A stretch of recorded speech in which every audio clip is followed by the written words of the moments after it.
क्या आप जानते हैं भगवान राम के वन जाने का कारण माता कैकेयी के 2 वचनों के अलावा राजा दशरथ को मिला एक श्राप भी था, जिसके बारे में बहुत कम ही लोग जानते होंगे। आइए आज हम आपको उस श्राप के बारे में बताने जा रहे हैं कि राजा दशरथ को यह श्राप कब मिला, उन्हें यह श्राप किसने दिया और क्यों दिया। हम प्रारंभ करते हैं श्रवण कुमार की कथा से। पौराणिक युग में शांतनु नाम के एक सिद्ध साधु थे। इनकी पत्नी भी एक सिद्ध धर्मपरायण नारी थी। कहानी उस समय की है जब शांतनु और उनकी पत्नी बहुत वृद्ध हो चुके थे और उनकी आंखों की रोशनी भी चली गई थी। इन दोनों का एक पुत्र था जिसका नाम इन्होंने बड़े ही प्यार से श्रवण कुमार रखा था। श्रवण कुमार बहुत ही सरल स्वभाव का व्यक्ति था। माता पिता के लिए उसके मन में बहुत प्रेम एवं श्रद्धा थी। वो दिन रात अपने माता पिता की सेवा करता रहता था। अपने माता पिता का वह लालन पालन बच्चों की तरह करता था। उसके माता पिता भी स्वयं को बहुत गौरवशाली महसूस करते थे और अपने पुत्र को दिन रात हजारों दुआएं देते थे।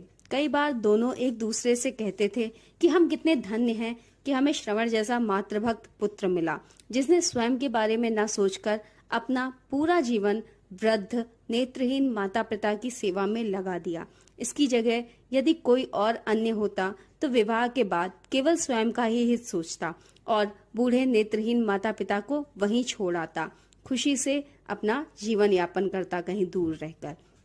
जब यह बात श्रवण ने सुनी तो उसने माता पिता से कहा कि मैं कुछ भिन्न नहीं कर रहा हूँ, यह मेरा कर्तव्य है। जब मैं छोटा था तो आपने मुझे इससे भी ज्यादा अच्छा जीवन दिया। अब मुझे यह सौभाग्य प्राप्त हुआ है कि मैं आपकी सेवा करूं। आप दोनों जो भी इच्छा रखते हैं मुझसे कहें, मैं उसे अवश्य पूरा करूंगा। जब शांतनु और उसकी पत्नी ने अपने पुत्र की यह बात सुनी तो उन दोनों ने अपने पुत्र से कहा, हे पुत्र श्रवण, अब हम दोनों की आयु बहुत हो चुकी है। अब हमारे जीवन का कोई भी भरोसा नहीं है। किसी भी समय हमारी आंखें बंद हो सकती हैं। ऐसे में हमारी एकमात्र इच्छा है कि हम तीर्थ करना चाहते हैं। क्या तुम हमारी यह इच्छा पूरी कर सकते हो? श्रवण कुमार ने अपने माता पिता के चरणों को पकड़कर अत्यंत प्रसन्नता के साथ कहा, हाँ पिताश्री, यह तो मेरे लिए परम सौभाग्य की बात होगी कि मैं आप दोनों की इच्छा पूरी करूं। श्रवण ने अपने माता पिता को तीर्थ करवाने हेतु एक कांवड़ तैयार करी, जिसमें एक तरफ शांतनु एवं दूसरी तरफ उनकी पत्नी बैठते हैं। कांवड़ को कंधे पर लादकर यात्रा शुरू करता है। उसके हृदय में माता पिता के प्रति इतना स्नेह है कि उसने कांवड़ का लेश मात्र भी भार नहीं लगता। अपने पुत्र के इस कार्य से माता पिता का मन प्रसन्नता से भर उठता है और वो पूरे रास्ते अपने पुत्र श्रवण को दुआएं देते चलते हैं।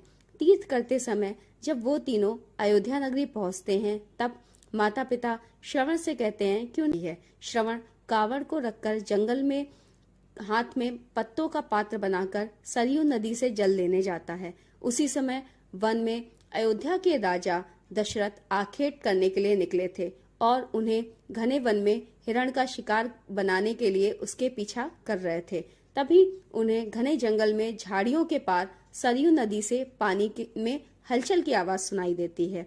उस हलचल के कारण हिरण के पानी पीने की आवाज को समझकर महाराज दशरथ शिकार के उद्देश्य से तीर चला देते हैं और तीर श्रवण कुमार के हृदय को आघात पहुंचाता है, जिससे उसके मुंह से पीड़ा भरी आवाज निकलती है। सुनकर दशरथ स्तब्ध रह जाते हैं और वह एक अनहोनी का एहसास करते हैं तथा भागते हुए सरयू नदी के तट पर पहुंचते हैं, जहां वे अपने तीर से श्रवण के हृदय में लगा हुआ देखकर भयभीत हो जाते हैं और उन्हें अपनी भूल का एहसास हो जाता है। दशरथ श्रवण कुमार के समीप जाकर उनसे क्षमा मांगते हैं। तब अंतिम सांस लेता हुआ श्रवण कुमार महाराज दशरथ को अपने वृद्ध नेत्रहीन माता पिता के बारे में बताता है और कहता है कि वे प्यासे हैं, उन्हें जाकर पानी पिला दो। उसके जाने के बाद उन्हें मेरे बारे में कहना। इतना कहकर श्रवण कुमार को मृत्यु प्राप्त हो जाती है और वह अपने प्राणों का त्याग कर देता है। भारी हृदय के साथ महाराज दशरथ श्रवण कुमार के माता पिता के पास पहुंचते हैं और उन्हें पानी पिलाते हैं। माता पिता आश्चर्य से पूछते हैं कि उनका पुत्र कहाँ है। वे भले ही नेत्रहीन हैं, पर दोनों अपने पुत्र की आहट को समझ लेते हैं। माता पिता के प्रश्नों को सुनकर महाराज दशरथ उनके चरणों में गिर जाते हैं और बीती घटना को विस्तार से कहते हैं।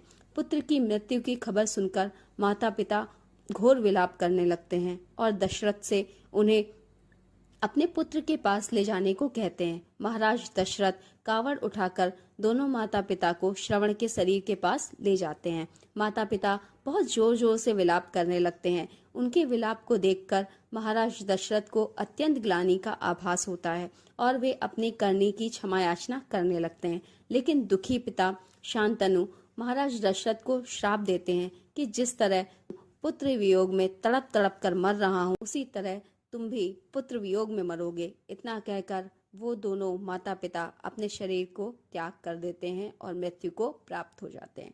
महाराज दशरथ श्राप मिलने से अत्यंत व्याकुल हो जाते हैं और कई वर्षों बाद जब उनके पुत्र राम का राज्य अभिषेक होता है, तब माता कैकेयी के वचन के कारण राम, सीता और लक्ष्मण को 14 वर्ष का वनवास स्वीकार करना पड़ता है और इसी तरह महाराज दशरथ की भी मृत्यु पुत्र वियोग में होती है। अपने अंतिम दिनों में उन्हें शांतनु के कहे शब्द याद आते हैं और वे राम के वियोग में तड़प तड़प कर अपना शरीर त्याग देते हैं। अगर आपको कहानी अच्छी लगी हो तो प्लीज़ चैनल को लाइक, शेयर, कमेंट और सब्सक्राइब करना ना भूलें। धन्यवाद।